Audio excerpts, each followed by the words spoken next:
A big move from FSGL, Reliance and Nita Ambani. यहाँ पे पता चल रहा है कि FSGL ISL को लेके कितना ज़्यादा डाउट में है इस वक्त, क्योंकि यहाँ पे जो न्यूज़ निकल के आ रही है बाहर वो ISL के फ्यूचर के लिए तो बिल्कुल भी सही नहीं है। प्लस यहाँ पे भैया आज अंडर 23 जो फ्रेंडलीज खेलने जा रही है ताजिकिस्तान, रवाना हो चुकी है हमारी इंडिया अंडर 23 की टीम।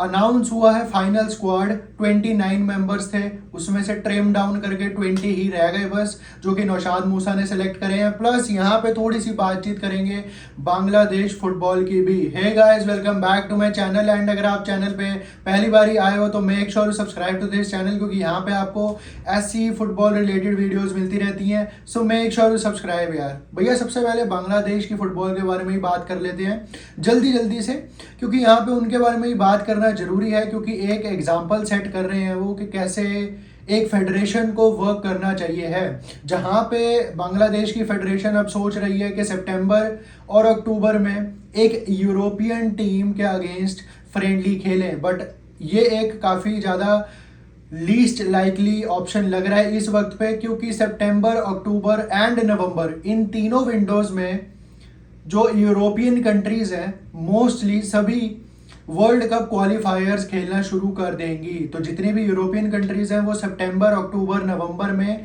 वर्ल्ड कप क्वालिफायर्स उनके शुरू हो जाएंगे। अब बात ये आती है कि लिechtenstein, सैन मरीनो, नॉर्थ मैसिडोनिया, ये कुछ ऐसी कंट्रीज हैं यूरोप की जो एक मैच खेल रही हैं सितंबर में, 2 मैच खेल रही हैं अक्टूबर में। तो जो एक मैच की विंडो पड़ी है सितंबर में वो टारगेट कर सकती है बांग्लादेश की फेडरेशन, अगर वो किसी यूरोपियन टीम को बुलाना चाहते हैं तो। बट यहाँ पे काफ़ी कम चांसेस लग रहे हैं कि कोई टीम जो यूरोपियन हो वो मिल सके सितंबर, अक्टूबर एंड नवंबर की विंडो में से एक के लिए। बट यहाँ पे भैया अगर मैं फहमदुल इस्लाम की बात करूँ, जो कि इटालियन 3rd डिवीजन में खेलते हैं, यहाँ पे बांग्लादेश के जो क्लब्स हैं वो काफ़ी ज़्यादा इंटरेस्टेड हैं फहमदुल इस्लाम में, बट वो नहीं आना चाहते फहमदुल इस्लाम बांग्लादेश की लीग में, एंड वो सीरिया में ही रह के सीरिया के 3rd 4th डिवीजन में ही अच्छा खेलना चाहते हैं, एंड वहीं से फिर अच्छी डिविजन्स में जाना चाहते हैं, जो कि एक राइट डिसीजन भी है। क्योंकि यहाँ पे जो प्लेयर एक इटालियन लीग में खेल रहा है, चाहे वो 3rd टियर 4th टियर में खेल रहा हो, उसको बांग्लादेश प्रीमियर लीग आने में बिल्कुल ये कोई पॉइंट नहीं बनाता है। तो यहाँ पे उनको वहीं पे रहना चाहिए इटालियन 3rd 4th डिवीजन में, एंड वहीं पे अपनी फुटबॉल को और डेवलप करना चाहिए। बट यहाँ पे अगर मैं इनके कोच की बात करूँ, हावियर कब्रेरा की, तो सैक करने की बातें उनको उठ रही हैं काफ़ी ज़्यादा फुटबॉल फेडरेशन में भी, एंड जो ऑडियंस है ओवरऑल बांग्लादेश की वो भी चाहती है कि भैया कब्रेरा को दफ़ा कर दो यहाँ से। अब इनकी जो टैक्टिक्स है वो ओरिजिन वाले प्लेयर्स के साथ अलाइन नहीं कर रही हैं। एंड ये मैंने भी देखा कहीं ना कहीं, जब मैंने सिंगापुर वर्सेस बांग्लादेश का मैच देखा, कि यहाँ पे जो ओरिजिन वाले प्लेयर्स हैं उसका फुल यूटिलाइज अभी नहीं कर पा रहे हैं कब्रेरा। उनकी टैक्टिक्स नहीं है इतनी अच्छी अभी कि वो यूटिलाइज पूरी तरह से ओरिजिन वाले प्लेयर्स कर पाएँ। बट यहाँ पे देखते हैं कि फेडरेशन आने वाले दिनों में क्या कोई रिजल्ट लेती है हेड कोच के लिए।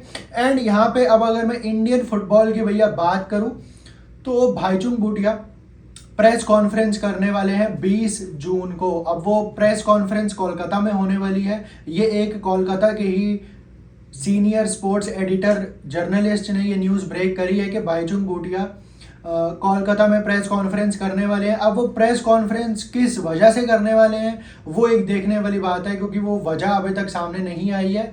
बट यस, कल्याण चौबे ने प्रेस कॉन्फ्रेंस में इल्ज़ाम लगाए थे भाईचुंग भूटिया के ऊपर, तो मे भी वो उसकी क्लैरिफिकेशन देने के लिए प्रेस कॉन्फ्रेंस कर रहे हो।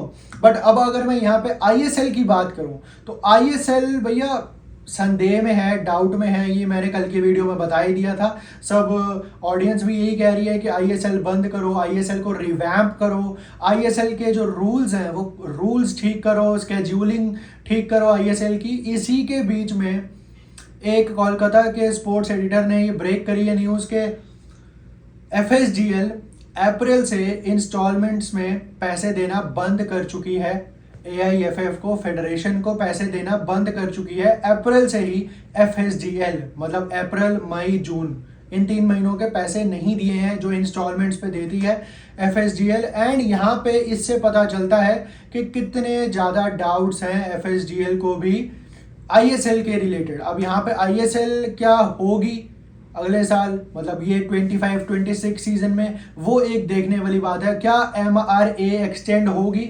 अगर होगी भी तो मोस्ट लाइकली यहाँ पे नीता अंबानी, FSGL, रिलायंस अपने टर्म्स पे MRA को एक्सटेंड करेंगे, ना कि AIFF के टर्म्स पे। तो यहाँ पे जो AIFF को पैसा मिलता है वो भी संदेह में है कि वो मिलेगा या नहीं मिलेगा। बट यहाँ पे अब अगर मैं अंडर 23 टीम की बात करूँ तो भैया नौशाद मूसा ने आज 20 मेंस का स्क्वाड अनाउंस कर दिया, जो कि ताजिकिस्तान ट्रैवल कर रहा है। ऑलरेडी रवाना हो चुके हैं बॉयज़ हमारे, जहाँ पे वो 18 जून रात को 8:30 बजे खेलेंगे ताजिकिस्तान के अगेंस्ट, एंड 21 जून को रात को 8:30 बजे खेलेंगे किर्गिज रिपब्लिक के अगेंस्ट। अब इस स्क्वाड की अगर हम बात करें तो काफ़ी एक स्ट्रॉन्ग स्क्वाड लग रहा है, स्पेशली अगर आप इनका डिफेंस देखो और अगर आप इनकी फॉरवर्ड लाइन देखो। फॉरवर्ड्स के जो जितने ऑप्शंस हैं हमारे पास एंड डिफेंडर्स के जितने ऑप्शंस हैं, आई थिंक कि ये टीम सीनियर नेशनल टीम को भी हरा देगी। इतनी क्वालिटी है इसके पास,